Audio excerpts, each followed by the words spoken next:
दोस्तों BPSC TRE 4.0 का notification आ गया है और इसमें बहुत सारे बदलाव हो गए हैं।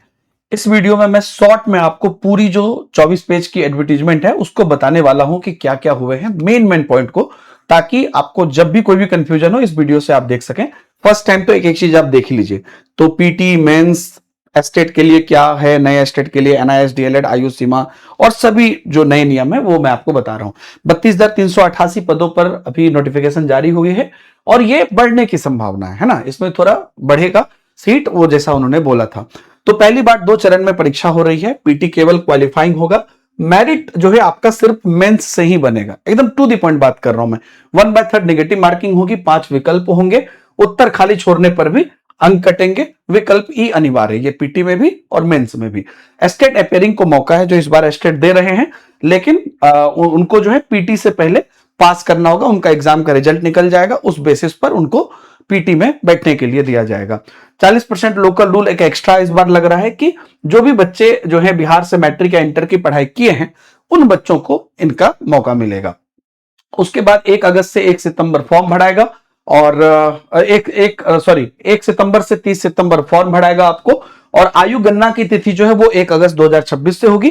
ऑनलाइन फॉर्म फिलअप 1 सितंबर से बढ़ेंगे और अंतिम तिथि 30 सितंबर है। ओटीआर आपको बीपीएससी के वेबसाइट पर करना पड़ेगा, वन टाइम करना पड़ता है। अगर आप पहले से किए हुए हैं तो दोबारा करने की जरूरत नहीं है, वो काइंड ऑफ साइन अप है और फॉर्म भरने से पहले आप इसको पूरा कर लेंगे और वो डिजी लॉकर वेरिफिकेशन भी आप कर लेंगे। 3,847 पद पर आपको यहाँ पर 1 to 5 में वैकेंसी है। 25,000 बेसिक पद, 6 से 8 में 8,563 पद पर वैकेंसी, 28,000 उनका बेसिक है।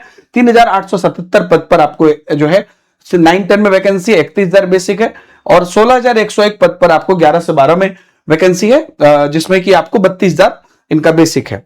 और पद बढ़कर 35 से 40,000 हो सकता है। 1 से 8 में महिलाओं के लिए 50% जो है क्षैतिज आरक्षण भी आपको इसमें शामिल किया गया है। आगे बात करते हैं तो भारत का नागरिक है, अप्लाई कर सकते हैं, कोई भी अन्य स्टेट के अभ्यर्थी भी अप्लाई कर सकते हैं, लेकिन आरक्षण का लाभ नहीं मिलेगा। कक्षा 1 से 5 के लिए सीटेट या बीटेट पेपर 1, 6 to 8 के लिए सीटेट या बीटेट पेपर 2, 9-10 के लिए एस्टेट पेपर 1, 11-12 के लिए एस्टेट पेपर 2 100% चाहिए ही चाहिए। अपियरिंग वाला एस्टेट वाला आपने देख ही लिया। आयु की गणना 1 से आप 8 के लिए करेंगे तो 18 वर्ष होगा मिनिमम, 9 से 12 के लिए करेंगे तो 21 वर्ष मिनिमम होगा। मैक्सिमम आपका जो है 37 वर्ष आपको सामान्य पुरुष के लिए चाहिए, सामान्य महिला बीसी ईबीसी 40 वर्ष चाहिए, एससी एसटी पुरुष महिला को 42 वर्ष चाहिए। अतिथि शिक्षक को जो है आयु में 5 वर्ष की विशेष छूट मिल रही है। एस्टेट अपियरिंग वाला जो मामला है उसको भी आप समझ लीजिए। टीआरई का फॉर्म भरेंगे, एस्टेट है ना, अगर आप टीआरई पीटी परीक्षा से पहले एस्टेट आपको पास करना अनिवार्य है। अगर एस्टेट पास करेंगे तो पीटी का एडमिट कार्ड जारी होगा, नहीं तो नहीं होगा।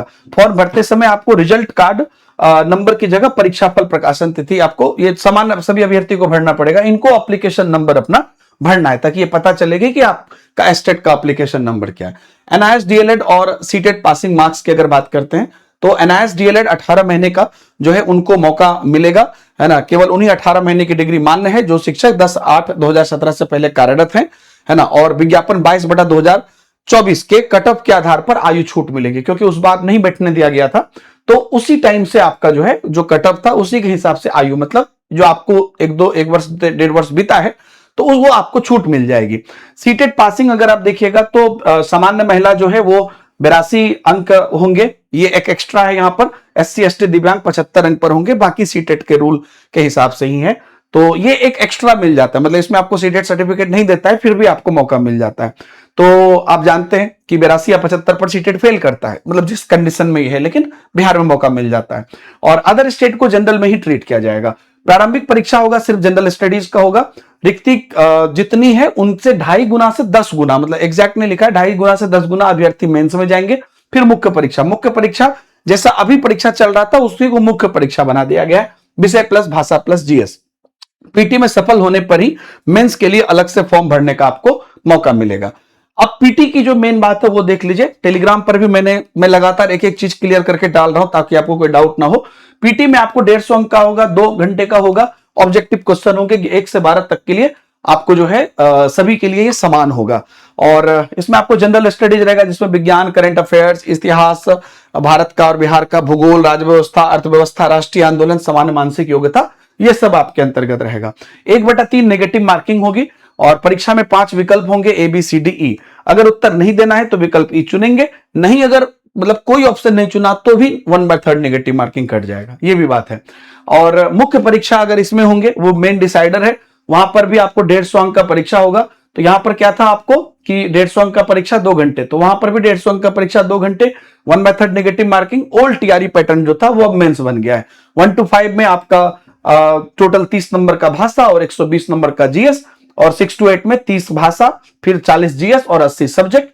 और उसी प्रकार से 9, 10, 11, 12 में भी आपका सेम पैटर्न रहेगा, जैसा था अभी का पैटर्न वो मेंस में चला जाएगा।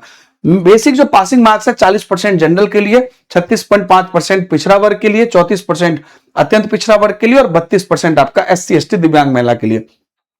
32% न्यूनतम हर्तांक और 35% क्षैतिज आरक्षण का लाभ केवल बिहार के मूल निवासी को मिलेगा। अदर स्टेट महिला को समान कट ऑफ आपको पार करना पड़ेगा, यह हमेशा ध्यान रखना। अदर स्टेट वाले महिला है, पुरुष है, कुछ भी है, सब कुछ में जनरल ही बनेगा, आपको कोई भी रिजर्वेशन नहीं मिल रहा है।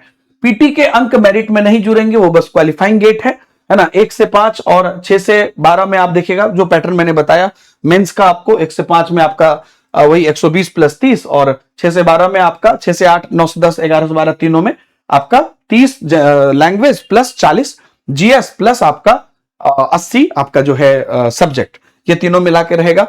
अगर आपका अंक समान होगा, टाई ब्रेकर कैसा होगा, मान लीजिए कि अंक समान हो गया, तो अब इसमें क्या होगा कि 120 नंबर में पहले देखा जाएगा, अगर अंक समान हो गया तो फिर लैंग्वेज का देखा जाएगा, नहीं तो फिर उम्र का देखा जाएगा किनका ज्यादा है, नहीं तो फिर अल्फाबेटिकल देखा जाता है। मतलब अगर एक नंबर पर टाई हो जाता है तो वहीं पर आप देखिएगा इसमें 6 to 12 में, 6 to 8, 9, 10, 11, 12 में पहले आपका दोनों का 120 मिला के देखा जाएगा, जनरल पेपर प्लस भाषा, वो नहीं तो फिर लैंग्वेज, वो नहीं तो फिर आपका तीसरे नंबर पे आपका वही एज, नहीं तो चौथे नंबर पे आपका देवनागरी लिपि से नाम का वो देखा जाएगा कि उस हिसाब से, मतलब वो टाई ब्रेकर के लिए, वो उस पर ज्यादा नहीं फंसना है।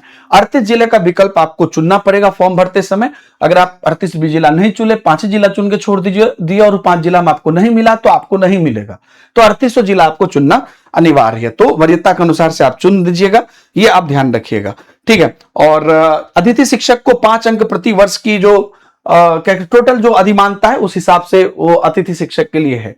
तो आप ये ध्यान रखिएगा कंप्लीटली कि ओटीआर और डिजी लॉकर सबसे पहले कर लीजिए। स्टेट 2026 जिनका है वो अपनी तैयारी कर लीजिए, पीटी से पहले आपको पास करना जरूरी है। जनरल स्टडीज की आप फाउंडेशन मजबूत करिए क्योंकि वही सब कुछ मेन है अब आपका, और तुक्का लगाना बंद करिए क्योंकि 1/3 नेगेटिव मार्किंग है, तो किसी भी हालत में अब आपको तुक्का नहीं लगाना है। 1 सितंबर से पहले आपका जो है जरूरी प्रमाण पत्र जो है कास्ट, एनसीएल, डोमिसाइल इत्यादि सब कुछ अब आप बनवा लीजिए। तो ये अपडेट था दोस्तों, और टेलीग्राम पर आपको सारी अपडेट दे रहा हूं। अभी थोड़ी देर पहले मैंने आपको एग्जाम पैटर्न जो पीटी का उसको लेकर एक आपको विजुअलाइजेशन दिया, ऐसे करके सब कुछ दे रहा हूं। टेलीग्राम व्हाट्सएप पर जुड़े रहिए, आगे नोट्स, पढ़ाई और आपकी बैचेज इत्यादि सब कुछ के लिए हम आपको अपडेट देंगे, है ना। तो हमारे साथ जुड़े रहें। See you in the next class, bye bye, जय हिंद।